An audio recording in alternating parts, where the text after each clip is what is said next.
말씀은 마가복음 10장 우리 35절에서 40절입니다. 우리 2019년도에 나눴던 말씀 계속 연결해서 우리가 말씀을 나누겠습니다. 자, 우리 같이 읽겠습니다. 세베대의 아들 야고보와 요한이 주께 나와 여짜오되 선생님이여 무엇이든지 우리가 구하는 바를 우리에게 하여 주시기를 원하옵나이다. 이르시되 너희에게 무엇을 하여 주기를 원하느냐? 여짜오되 주의 영광 중에서 우리를 하나는 주의 우편에 하나는 좌편에 앉게 하여 주옵소서. 예수께서 이르시되 너희는 너희가 구하는 것을 알지 못하는도다.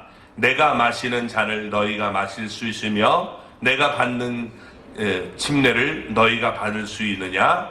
그들이 말하되 할 수 있나이다. 예수께서 이르시되 너희는 내가 마시는 잔을 마시며 내가 받는 침례를 받으려니와 내 좌우에 있는 것은 내가 줄 것이 아니라 누구를 위하여 준비되었든지 그들이 얻을 것이니라. 아멘.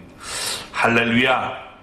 하나님의 은혜와 복이 오늘도 주님 앞에 나온 우리 사랑하는 성도 여러분 삶 속에 가정 속에 늘 함께 하시기를 주님의 이름으로 축원합니다.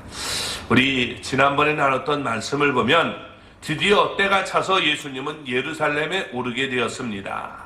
예루살렘으로 갈 때 예수님은 마지막으로 자신의 죽음과 부활을 세 번째로 그들에게 자세히 말씀했습니다.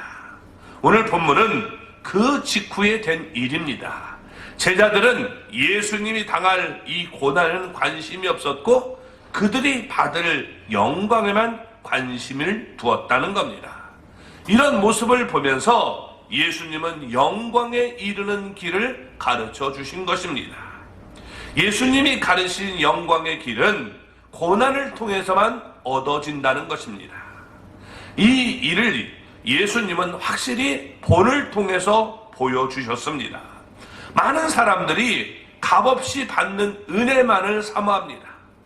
고난 없이 자기 십자가를 지지 않고 그저 영광만을 얻으려는 경우를 볼 수가 있다는 겁니다.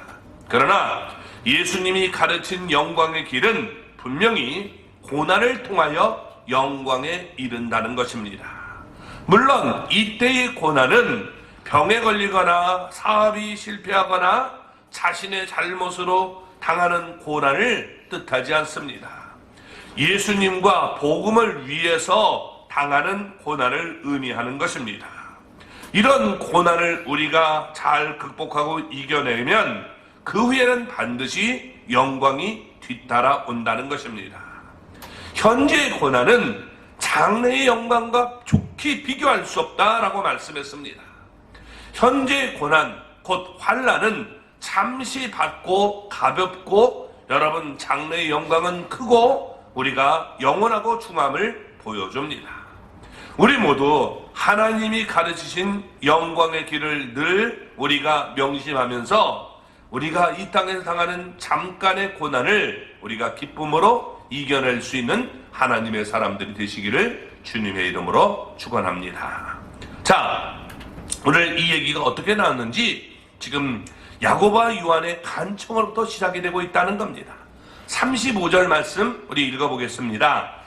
세베대의 아들 야고보와 요한이 주께 나와 여짜오되 선생님이여 무엇이든지 우리가 구하는 바를 우리에게 하여 주시기를 원하옵나이다. 아멘.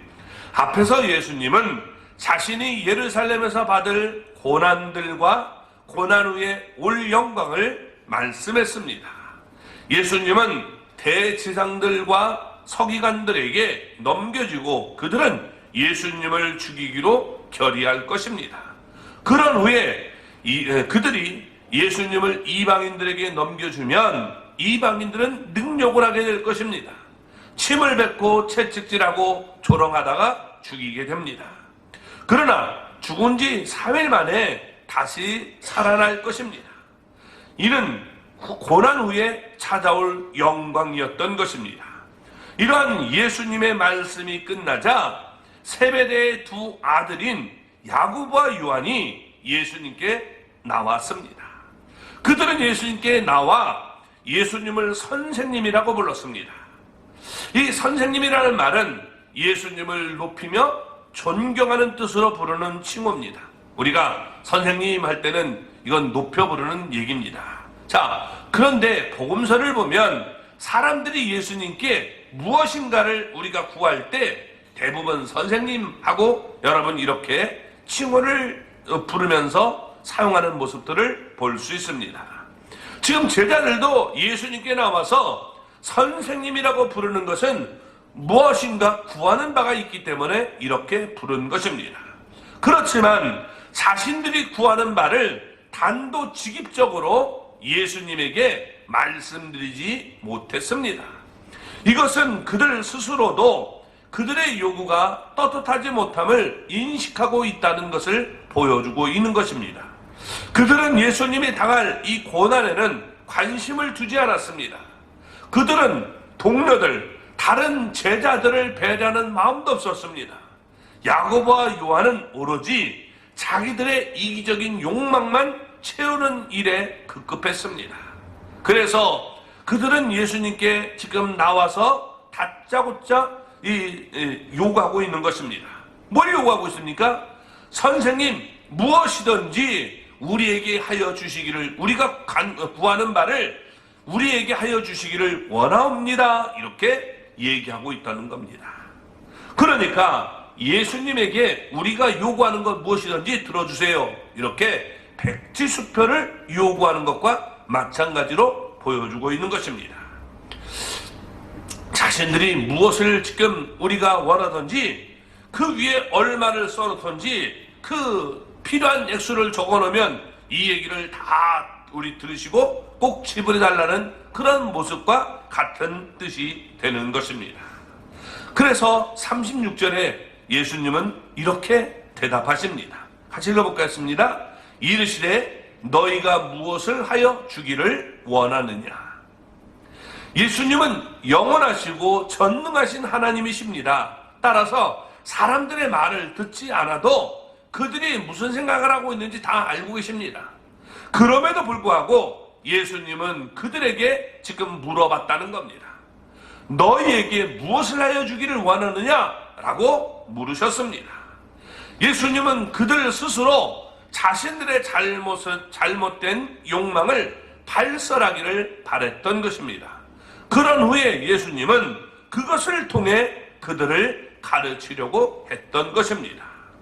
예수님의 말씀에 지금 야고보와 요한은 한껏 고무되었습니다. 예수님이 그들의 요구를 묵살해버리지 않고 무엇인가 구체적으로 물어봤기 때문에 기분이 너무 좋았던 것입니다. 그래서 잔뜩 기대하는 마음으로 다음과 같이 예수님께 아뢰게 됩니다. 어떻게 됩니까? 37절 여짜오되 주의 영광 중에서 우리를 하나는 주의 우편에 하나는 좌편에 앉게 하여 주옵소서. 이렇게 얘기했습니다. 그들은 예수님을 주라고 불렀습니다. 그들은 예수님을 자신의 구주로 믿었고 예수님이 그리스도인 것도 믿고 있었습니다.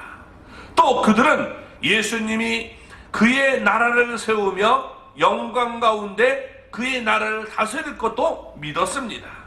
여기까지는 아무 문제가 없습니다.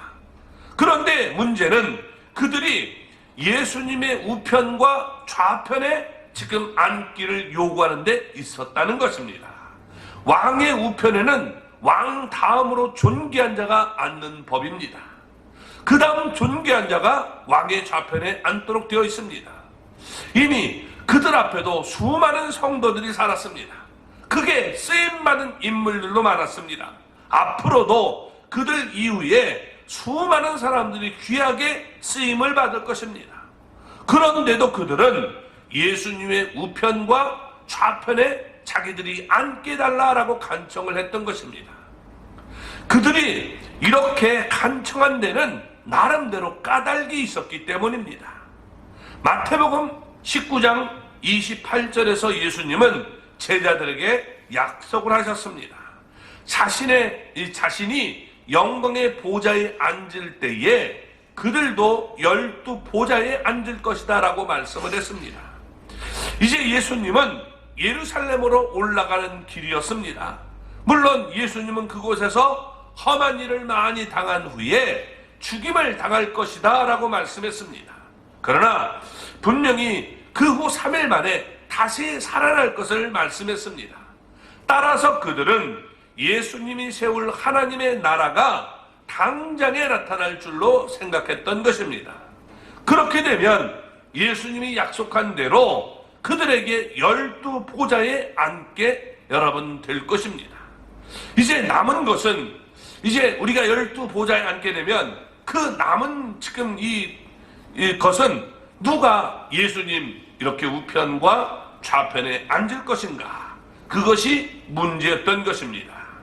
야고보와 요한은 예수님의 우편과 좌편에 앉을 만하다라고 여겼던 것입니다.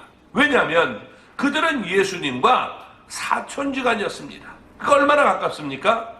12제자들 가운데서도 예수님의 최측근이었던 것입니다. 그들은 항상 예수님과 함께 있었습니다.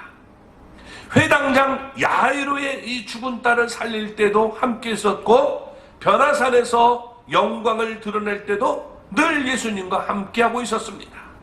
물론 그때마다 베드로도 함께 있었습니다. 그런데 여러분, 베드로는 자주 예수님께 꾸중을 들었습니다.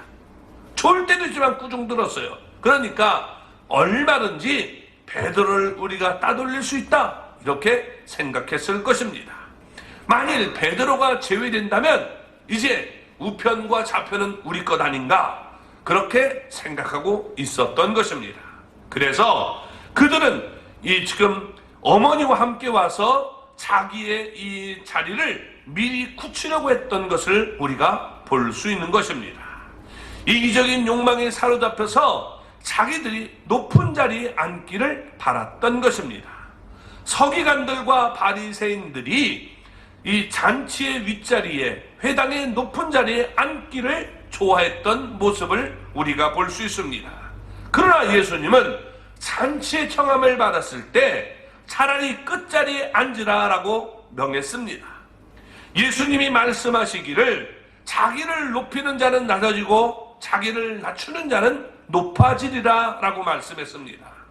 그러니 이때 보아너게가 예수님에게 구한 것은 예수님의 가르침과는 너무나도 여러분 동떨어진 것들이었습니다.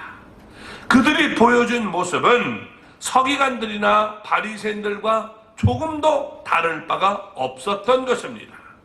그들은 하나님의 영광을 구하지 않고 자신들의 영광을 구하기에만 급급했던 모습을 보여주고 있는 것입니다. 자, 이럴 때 예수님께서 어떻게 대답을 하십니까? 우리 38절을 보겠습니다. 예수께서 이르시되 너희는 너희가 구하는 것을 알지 못하는도다. 내가 마시는 잔을 너희가 마실 수 있으며 내가 받는 침례를 너희가 받을 수 있느냐라고 말씀하셨습니다. 여기서 예수님은 두 부분으로 나눠서 대답을 하십니다. 먼저 이 지금 예수님은 야고보와 요한의 간청이 무지하다는 것입니다. 너희가 구하는 것을 알지 못한다라고 말씀했습니다.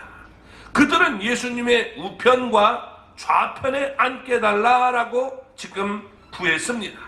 말하자면 그들은 가장 큰 영광을 구한 것입니다. 이를 역으로 말하면 그들은 가장 큰 고난을 구하는 것이나 마찬가지였다는 겁니다. 왜냐하면 고난을 통해서만 영광에 이르기 때문에 그렇습니다. 그들이 가장 큰 영광을 얻으려면 가장 큰 고난을 당해야 하는 것입니다.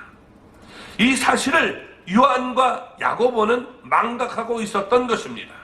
그들은 고난이 없이도 영광을 얻을 수 있는 줄로 생각했던 것입니다. 그래서 그들은 예수님께 나와 가장 큰 영광을 구한 것입니다. 그들은 자신들이 실상은 가장 큰 고난을 구하고 있다는 사실을 전혀 알지 못했다라고 예수님은 말씀하고 있는 겁니다. 그래서 예수님은 그들의 무지를 깨우치기 위해서 자신의 마실 잔과 자신이 받을 침례에 대해서 이제 두 번째로 말씀을 하고 있는 것입니다. 그래서 예수님은 자신을 예로 들어서 이렇게 말씀하고 있는 겁니다. 내가 마시는 잔을 너희가 마실 수 있으며 내가 받는 침례를 너희가 받을 수 있느냐? 라고 물었습니다. 자, 여기 보면 이 잔이 나옵니다. 우리 여러분 시편 23편 5절의 말씀처럼 때로는 잔이 하나님의 은총을 우리 뜻하기도 합니다. 그러나 시편 75편 8절의 말씀과 같이 잔이 때로는 여러분 하나님의 진노를 의미하기도 합니다. 그러니까 문장 중에 어떻게 쓰이느냐에 달라지는 거예요. 내 잔이 넘치나이다. 이것은 축복의 잔이죠. 은총의 잔이죠. 그러나 여러분 하나님의 이 진노의 잔은 은총의 잔이 아니에요. 그러니까 예수님이 마시는 잔은 지금 어느 편에 해당하고 있는 겁니까? 여기서 얘기할 때 마가복음 14장 36절의 말씀과 같이 예수님이 마셔야 할 잔은 모든 죄인들에게 내려야 할 하나님의 진노의 잔을 얘기하고 있는 겁니다. 그러니까 예수님이 마셔야 할 잔은 예수님이 당해야 할 대속의 죽음의 잔을 얘기한 것입니다. 따라서 그것은 매우 큰 쓴 잔이었고 지극히 큰 고난의 잔이었던 겁니다. 그래서 이 잔을 옮겨주기를 원했던 것이죠. 자, 곧 이어서 예수님은 자신이 받을 침례에 대해서 말씀했습니다. 누가복음 12장 50절의 말씀처럼 이것도 예수님이 당할 대속의 죽음을 뜻하는 것이었습니다. 예수님은 자신이 지금 희생 제물로 하나님께 드려질 것입니다. 그리함으로 예수님은 자신이 흘린 피에 깊숙이 잠기게 될 것입니다. 예수님의 의도는 무엇입니까? 예수님은 자신을 지금 예로 들어서 그들에게 영광의 길을 밝히 가르쳐 주고 있는 것입니다. 그래서 지금 먼저 예수님은 고난의 잔을 마시며 고난의 침례를 밝히고 있는 것입니다. 무슨 얘기입니까? 이걸 내가 받아야 영광스러운 존재가 된다는 거예요. 그런 후에 예수님은 영광의 보좌에 앉을 것입니다. 따라서 예수님이 가르친 지금 원리는 분명합니다. 먼저 고난을 받은 후에 영광이 있다는 거예요. 십자가가 먼저 있고 그 후에는 부활이 있다라고 말씀하고 있는 겁니다. 따라서 지금 야고보와 요한에게 가르치는 예수님의 의미는 너희가 그만큼 많은 고난을 당하면 영광을 크게 얻을 것이다 라고 말씀하고 있는 겁니다. 주님을 위해서 내가 많은 고난을 당하면 여러분 그 사람이 주님 앞에 섰을 때 우리가 영광스러운 존재가 되는 거예요. 이걸 얘기해 주는 거 있는 거예요. 근데 우리는 주님을 위해서 내가 고난당하는 것도 없는데 영광을 얻으려고 한다면 그건 잘못된 것이죠. 도둑놈 마음이라는 겁니다. 내가 주님을 위해 희생한 것이 없는데 어떻게 주님 나라에서 영광을 받을 수 있겠습니까? 구원은 물론 은혜로 받지요. 그러나 내가 주님을 위해서 정말 힘들고 하는 과정 속에서 내가 주님 나라를 위해서 주님을 위해서 노력했다면 그 사람이 여러분 존경받을 그런 모습이 되고 영광을 받지만 아무것도 한 것도 없는데 무슨 영광을 받겠습니까? 그러니까 이건 그렇지 않다라고 주님이 말씀해주고 있는 겁니다. 그러니까 예수님의 말씀은 이런 뜻입니다. 이제 나는 고난의 잔을 마시며 고난의 침례를 받을 것이다. 그런 후에 나는 영광의 보좌에 앉을 것이다. 너희도 내 우편과 좌우편에 앉기를 원한다면 나처럼 고난의 잔을 마시고 고난의 침례를 받아야 된다. 너희도 그렇게 할 수 있느냐? 라고 물고 있는 겁니다. 그 당시에 예수님의 제자들은 예수님이 당하는 고난이나 자신들이 지금 당하는 고난을 바라보지 않았습니다. 그저 영광만 바라본 거예요. 아, 우린 그런 고난 필요 없고 영광만 우리에게 허락해 주십시오. 근데 그렇지 않다는 거예요. 고난이 받은 사람이 하나님의 나라를 위해서 고난을 받은 사람이 하늘나라에서 영광을 받게 됨을 보여주고 있는 거예요. 그게 올바른 것 아닙니까? 그게 정상적인 모습 아닙니까? 내가 내가 하나님 나라를 위해서 한 것이 없는데 어떻게 여러분 우리가 대접을 받겠습니까? 우리나라에서도 그렇단 말이에요. 내가 나라를 위해서 정말 고난을 당하면 어떻게 돼요? 그걸 알아주고 여러분 국가에서도 대접을 해주는 겁니다. 근데 내가 아무것도 안 했는데 빈들빈들 놀았는데 그 사람에게 많은 걸 대접을 줘요? 그러면 여러분 그게 어떻게 되겠어요? 누가 일하겠습니까? 하나님 앞에서 올바른 모습이 아니잖아요. 그래서 주님은 지금 말씀해주고 있는 거예요. 하나님 나라를 위해서 고난을 받은 사람이 그 사람이 복되고 우리가 영광스러운 존재가 된다라고 말하고 있는 겁니다. 그래서 여러분 이 고난 없이 영광만 받으려고 했던 제자들의 모습을 볼 수 있는 겁니다. 베드로는 여러분 예수님을 붙들고 항변했습니다. 그리 하지 마옵소서. 야고보도 요한도 자기들의 영광만 얻을 것을 바랐습니다. 우리는 어떻습니까? 내가 마시는 잔을 너희가 마실 수 있으며 내가 받는 침례를 너희가 받을 수 있느냐? 이렇게 물을 때, 즉 주님 나라를 위해서 내가 정말 많은 고난을 당할 것을 내가 감당하기를 원합니까? 그러면 내가 하늘나라의 천국에서 여러분 빛난 존재가 되지만 우리는 주님 나라를 위해서 아무것도 한 것이 없다면 천국에 우리가 들어갈 수지 몰라도 여러분 영광스러운 존재는 우리가 되지 못하는 그런 모습을 보여주고 있는 겁니다. 그래서 예수님의 질문에 우리는 무엇이라고 대답을 하겠습니까?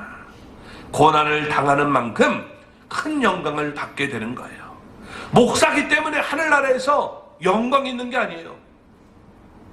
내가 주님을 위해서 주님 나라를 위해서 얼마나 내가 고생했느냐, 고난을 당했느냐, 그걸 여러분 주님이 말씀하고 있다는 겁니다. 내 목에 칼이 들어와도 여러분 주님을 배반하지 않고 내가 끝까지 주님을 위해서 충성한다면 그걸 기억해 주는 것이 올바른 것이지, 무조건 되고 너는 이거니까 너는 예외, 너는 무조건 큰 거. 하나님이 공평하신 하나님이니까 그런 하나님이 아니잖아요. 그래서 지금 우리에게 이것을 가르쳐 주고 있는 모습을 보여주고 있는 거예요. 그러니까 북한에 있는 여러분 성도들이랑 우리나라에서 여기서 지금 우리가 신앙생활 하기 좋은 데서 하는 거랑은 달라요. 그들은 정말 하나님 앞에 나가서 예배드리는 것이 목숨을 걸고 나가서 예배드리는 게 있고, 우리는 따뜻하고 편안한 가운데서 그냥 이렇게 예배드리는 거랑 어떻게 같을 수가 있겠습니까? 그래서 분명히 다름을 우리에게 보여주고 있다는 겁니다.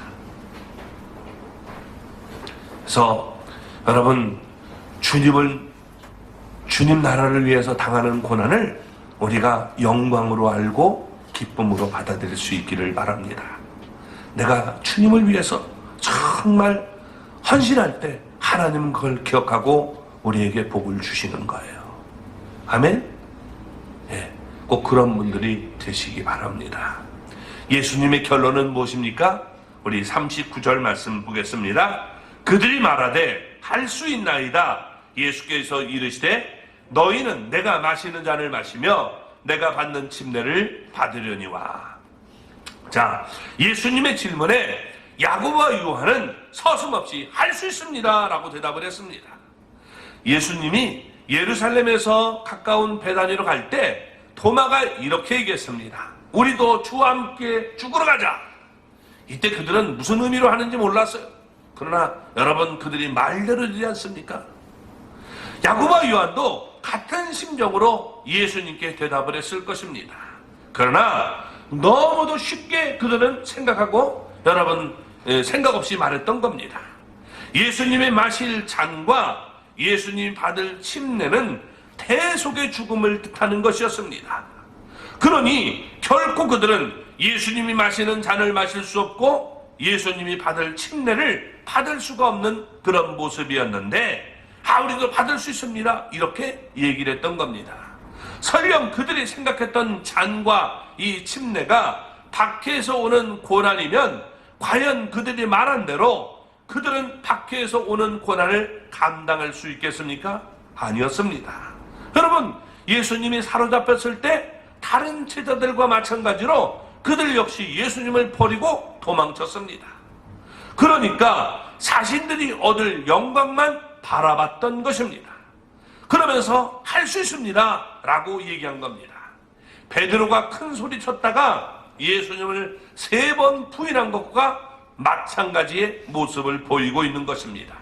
이렇듯 우리가 섰는 줄로 생각하면 넘어지고 싶다는 사실을 우리는 기억해야 되는 거예요. 항상 주님 앞에서는 우리는 겸손해야 돼요. 나는 부족합니다. 그러니 주님 도와주십시오. 이런 마음을 우리가 가져야 되는 겁니다. 자기를 높이면 낮아지기 마련이에요. 스가랴 우리 13장 7절을 보면 그들은 예수님을 버리고 도망칠 것이다 라고 예언되어 있습니다. 따라서 예수님은 그들이 넘어질 것을 알고 계셨습니다. 뿐만 아니라 예수님은 그 후에 그들에게 있을 일까지도 다 알고 계셨습니다. 예수님은 영원하시며 전능하신 하나님이기 때문에 다 알고 계시는 분입니다. 그렇기 때문에 그들이 성급하고 경솔한 대답을 했더라도 예수님은 그들을 나무라지 않았습니다. 지금은 그들이 도망친다 할지라도 나중엔 예수님을 위해서 그들이 여러분 변화될 걸 알았기 때문입니다. 그래서 앞날을 내다보면서 오히려 그들을 인정해 줬습니다. 너희는 내가 마시는 잔을 마시며 내가 받는 심례를 받을 것이다 라고 대답을 해주신 것입니다.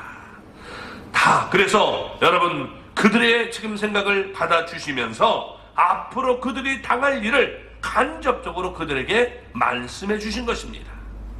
사도행전 여러분 12장 2절을 보면 헤로당이 칼로 야고보를 죽입니다. 그러니까 야고보는 순교를 당하죠. 예수님처럼 순교당합니다. 이로써 사도들 가운데 이 야고보가 최초의 순교자가 됩니다. 또 요한계시록 여러분 1장 9절을 보면 요한은 반모섬에 여러분 갇혀서 예수님의 환난에 동참하는 모습을 보여줍니다. 하나님이 그를 여러분 지켜주셨기 때문에 목숨을 끊는지 않지만 죽는 것 같은 고난을 당했던 겁니다. 그 당시 반모섬은 오늘날의 감옥과 같은 것입니다. 예수님의 말씀대로 그들은 예수님과 복음을 위해서 고난의 잔을 마셨던 것입니다. 고난의 심례도 마찬가지로 받았습니다. 물론 그들의 힘으로 여러분 한 것은 아니었습니다. 성령님께서 임하시니까 고난을 이겨낼 수 있는 권능이 그들에게 주어진 것입니다. 그들은 고난을 당했습니다. 따라서 그들은 영광을 얻을 수 있었던 것입니다. 그러나 그 모든 것이 은혜로 되어졌기에 그들은 자신들의 지금 받은 면류관을 벗어서 예수님 앞에 바치는 모습을 우리가 요한계시록을 통해서 또 볼 수 있다는 겁니다. 그래서 예수님은 이렇게 지금 결론을 내리고 있는 겁니다.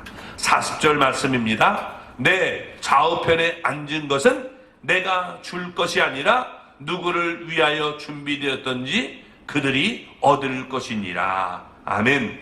왜 예수님은 내 좌우편에 앉은 것은 내가 줄 것이 아니다 라고 말씀하십니까?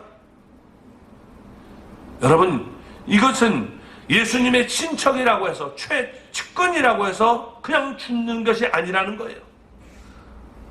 이것은 주님을 위해서 내가 얼마만큼 많은 고난을 당했느냐, 그 고난을 당했을 때 가장 큰 고난을 당한 사람이 좌우편에 앉도록 되어 있다는 겁니다.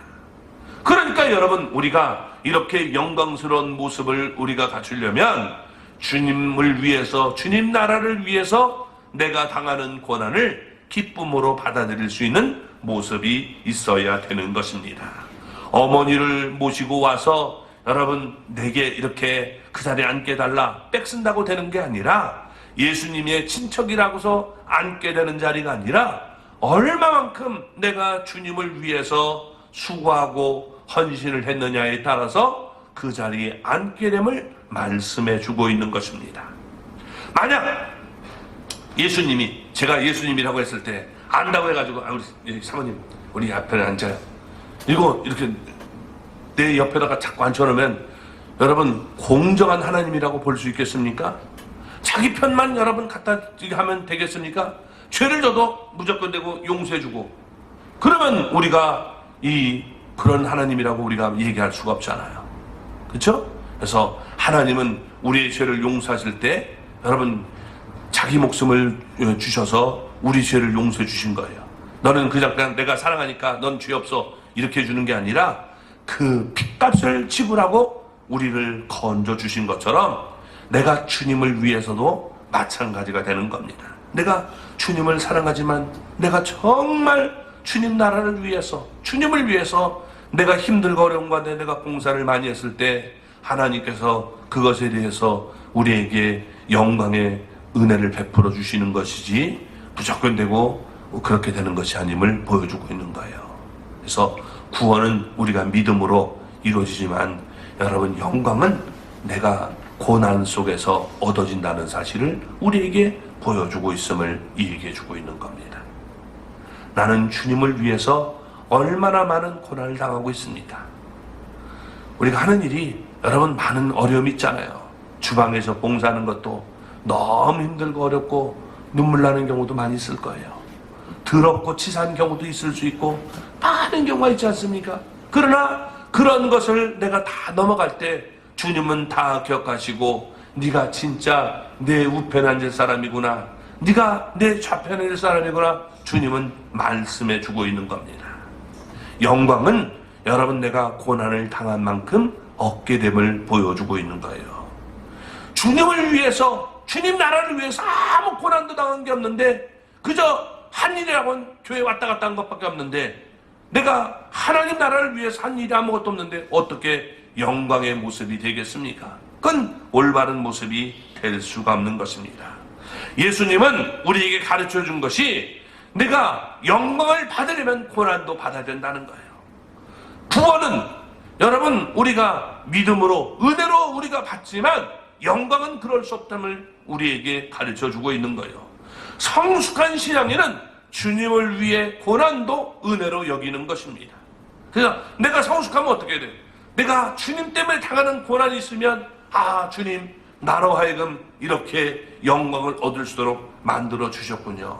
내 마음속에 막 이렇게 불같이 올라와가지고 막 한번 해보고 싶은데 내가 참고 주님 나라를 위해서 주님의 영광을 위해 참고 넘어가면 그게 여러분 우리에게 면류관이 된다는 사실을 우리가 기억할 수 있기를 바랍니다. 그래서 우리가 모두 성령의 충만함을 받아 날마다 예수님의 고난에 힘써 참여함으로 우리가 정말 영광스러운 그런 존재들이 되기를 주님의 이름으로 축원합니다.